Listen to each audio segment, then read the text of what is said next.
Everyone, meteorologist Rachel Kay here, and I've got a special guest joining us today for Assistance Week on Outside the Classroom.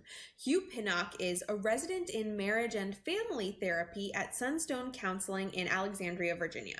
Hi, Hugh. Thank you so much for joining us today. My pleasure, Rachel. Happy to be here.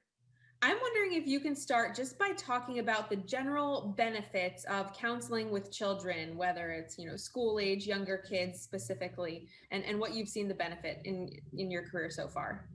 Sure, yeah. So, kids are trying to navigate the world for their very first time.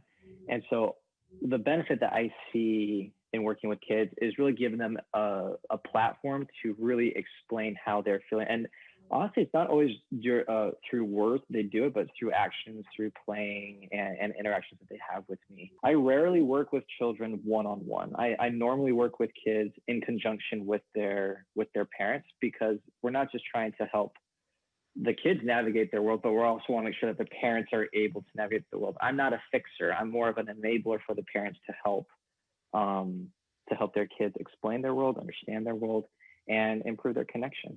That makes a lot of sense. Are there any particular areas where you've seen extra support is needed, whether it's for the parents or the children, because of the pandemic and the crazy world that we're living in right now? The more I've worked with kids during this year, the more I've seen that how much of their world and their lives are kind of centered around their friends and their interactions.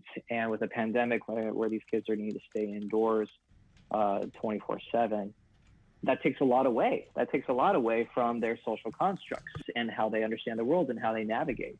And so a lot of times when I'm working with kids, as they talk with me and as we kind of play together and everything, I'll kind of point out like, wow, like, your friends or whatever, they meant a lot to you. Now, like, you're not really able to see them. That sounds really lonely.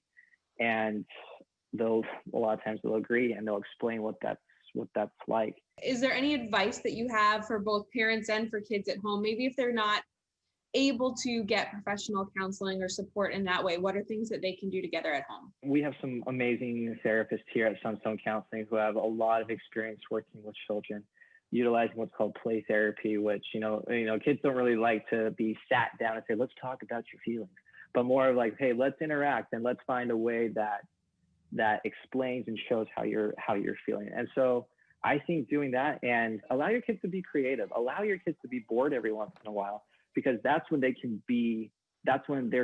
creative juices in their brains can start flowing.